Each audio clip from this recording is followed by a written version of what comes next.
Welcome to our channel guys. तो आपका मेरे चैनल पे एक बार फिर से स्वागत है। तो जैसे कि बताया आपको, मैं आपको टीजीटी मैथ्स की तैयारी करवा रही हूँ अपने इस चैनल पे।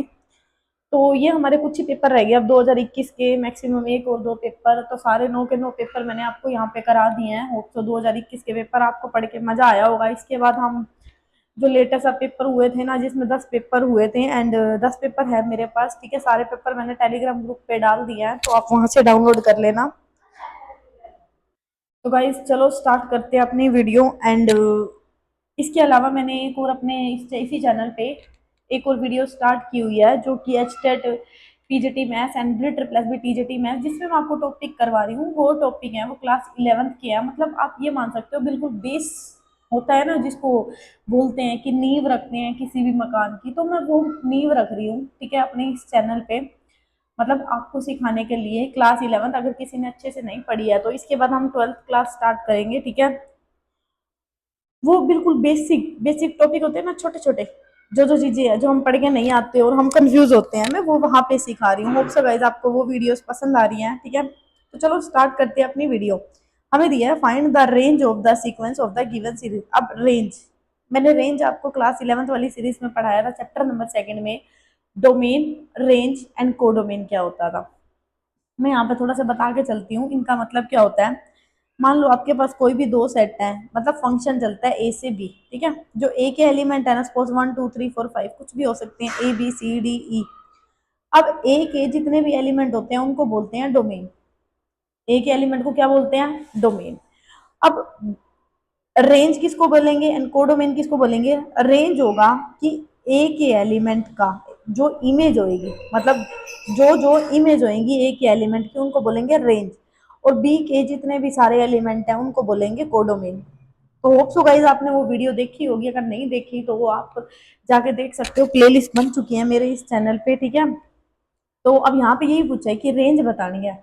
रेंज बतानी है यानी कि एफ की क्या बतानी है, हमें इमेज बतानी है। अगर यहाँ पे आपसे डोमेन पूछता तो आप डालते पहले F1, F2, F3, F4, F5, F6। उस F पे यानी कि 1 2 3 4 5 6, ये क्या होती है ऑप्शन में देखो, ये दिया हुआ है, ये आपकी होती है डोमेन। इसकी पूछी गया रेंज, रेंज पूछोगे यानी कि F1 डालोगे तो 1/1, 1/2, 1/3, 1/4, ये क्या हो जाएंगी हमारी रेंज। ठीक है, तो होप सो गाइस आपको ये वाला क्वेश्चन यहाँ पे समझ में आया। आप चलते हैं नेक्स्ट क्वेश्चन पे। नेक्स्ट क्वेश्चन हमें दिया है, when the per capita rate increase we take same positive value we get dash growth. जब भी इस टाइप का है ना, रेट इंक्रीज हो रहा है, दो चीजें होती हैं, रेट इंक्रीज हो रहा है, रेट डिक्रीज हो रहा है।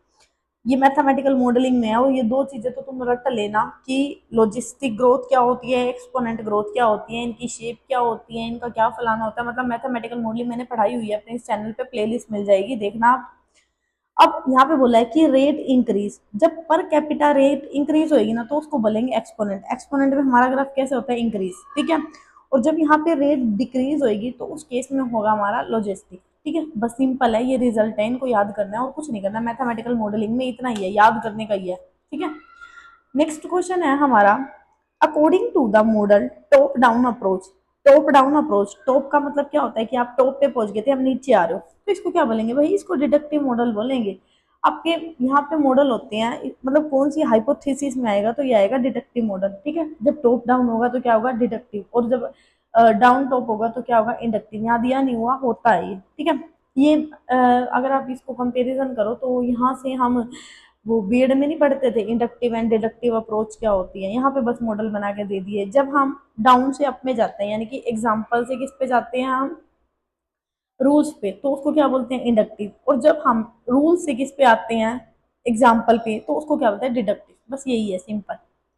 नेक्स्ट हमें दे दिया, solve the differential equation Y square D X plus 2y dy dx is equal to 0। अब डिफरेंशियल इक्वेशन को सोल्व करनी है। वैसे मैंने ना एक चीज नोटिस किया है, जो मेल का पेपर है ना 2021 का, भाई साहब इतना इजी पेपर दिया हुआ है। भाई तुम्हें फीमेल से क्या चिड़ है? ट्रिपल बी वालों, मेरे को तो ये नहीं समझ में आया, इतना पढ़ती है क्या फीमेल? इतना उनका पेपर भाई साहब इतना मुश्किल दे रखा है। और मेल का पेपर, मैं सच बोल रही हूँ, बिल्कुल लो लेवल नहीं होता है, बिल्कुल लो लेवल का पेपर दे रखा है। क्यों भाई? फीमेल नहीं करती जॉब, उनके उनको इनके पास कितना टाइम होता है कि इतना तुम्हारा खुल के डीप करके पढ़े। मेल का पेपर देखो, मतलब मेरे को ये चीज पर्सनली बहुत गंदी लगी है ट्रिपल प्लस बी की, क्योंकि मैंने अभी तक जितने भी मेल के पेपर करवाए हैं ना, मेरे को सारा 11th 12th के ऊपर लिखा है।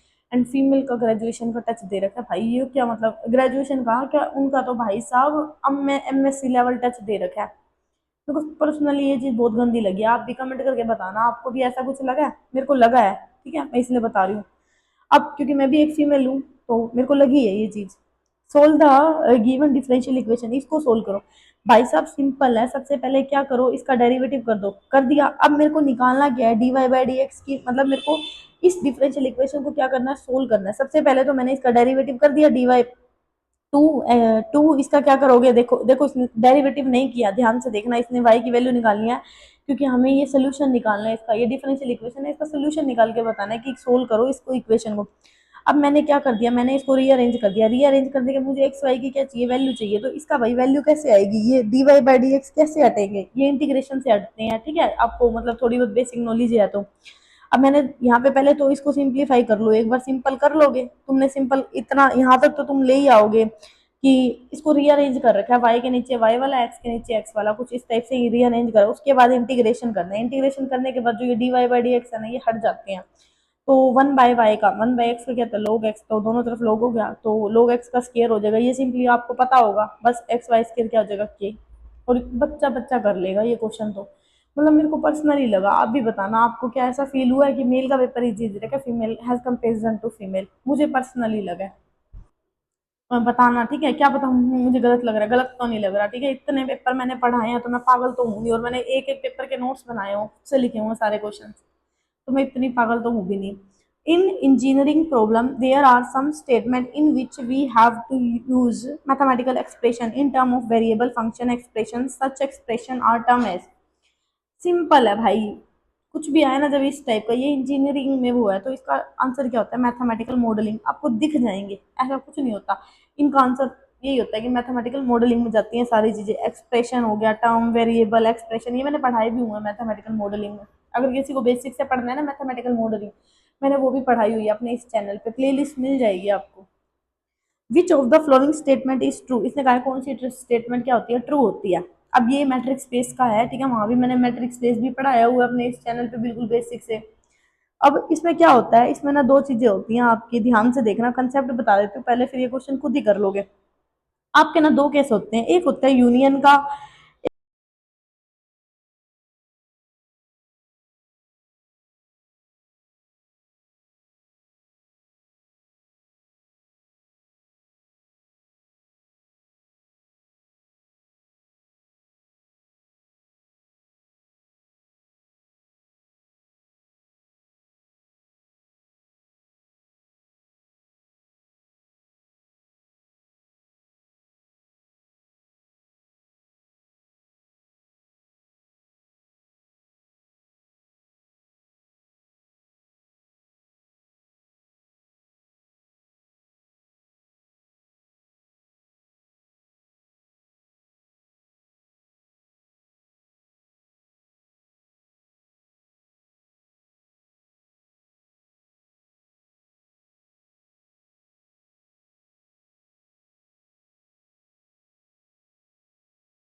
मेरा बीच में माइक बंद हो गया था, ठीक है, मैंने अभी नोटिस किया है कि मेरा माइक बीच में बंद हो गया है। मुझे नहीं पता मैंने कितना, कहाँ तक बीच में छोड़ दी वीडियो। अब भाई जहां से छोड़ी है ना, देख लेना, ठीक है। इजी बताए हैं अब तक, कोई मैंने मुश्किल पे पूछ नहीं बताया। इसी क्वेश्चन को मैं समझाने लगी थी और मेरा ध्यान गया कि भाई मेरा माइक बंद हो चुका है, आवाज पता नहीं आएगी नहीं आएगी। बाकी जो क्वेश्चन कराए हैं ना अब तक वो इजी है, ठीक है। अगर माइक में आवाज नहीं भी आ रही ना, आपको आई होगी, तो ये भाई ये देख लो, मैं दिखा देती हूँ। इसमें सिर्फ डिडक्टिव मॉडल बताया था, इसमें खाली आपको डिफरेंशिएशन करना है। ये बताया था कि इनको रीअरेंज करके इनका इंटीग्रेशन करना है, बस सिंपल, ठीक है। इसमें मैंने आपको बताया था कि इस टाइप का कोई भी कुछ भी आए ना, आंसर हमेशा मैथमेटिकल मॉडलिंग ही लगाना है और कुछ नहीं लगाना, ठीक है। ये मैं समझा रही थी, अब मैं ये समझा देती हूँ, ठीक है। बाकी देख लेना आप कहाँ पे आवाज बंद होगी थी। ये वीडियो तो भाई डलेगी, एज इट इज डलेगी। अब मैं इसको ऐसे याद करवा रही थी कि इसमें ना दो चीज आती है, ये मैट्रिक्स स्पेस का होता है। इसमें क्या होती है आपकी, एक होता है यूनियन और एक आता है इंटरसेक्शन। और दो चीजें चलती है, यूनियन आर्बिट्रेरी, यूनियन फाइनाइट, ठीक है।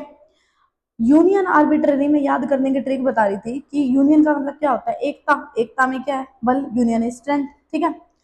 अब यूनियन आर्बिट्ररी का मतलब होता है कि आर्बिट्ररी को आप याद रख सकते हो इनफाइनाइट, भाई हमें नहीं पता कितने बंदे हैं उनकी एकता, हमें नहीं पता कितने बंदे हैं, तो भाई उसके लिए बड़ा गेट ओपन करना पड़ेगा। इसको स्टेप से याद कर लोगे कि भाई यूनियन है, यूनियन आ रही है, इकट्ठे आ रहे हैं लोग, एंड हमें नहीं पता कितने आ रहे हैं, तो उनके लिए गेट क्या करना पड़ेगा, ओपन, ठीक है। यूनियन है लेकिन फाइनाइट है, हमें पता है कि 10 लोग आ रहे हैं। यूनियन है, फाइनाइट का मतलब हम गिन सकते हैं, तो भैया बड़ा गेट खोलने की जरूरत नहीं है, छोटे से ही आ जाएंगे, यानी कि क्लोज कर देना बड़ा गेट, यूं करके याद कर लेना, ठीक है। और जब इनकी जगह यूनियन आर्बिट्ररी, यूनियन फाइनाइट, इसमें क्या होता है, इंटरसेक्शन आर्बिट्ररी, इंटरसेक्शन फाइनाइट, बस ओपन की जगह क्लोज कर देना, क्लोज की जगह ओपन कर देना, इंटरसेक्शन, इतना और कुछ नहीं। यूनियन वाला याद कर लो, इंटरसेक्शन वाला आप पे हो जाएगा। यूनियन में क्या है कि भाई जब आर्बिट्ररी है, यू ए है, यानी कि हमें नहीं पता कितने लोग हैं, तो बड़ा गेट खोलना पड़ेगा, ठीक है।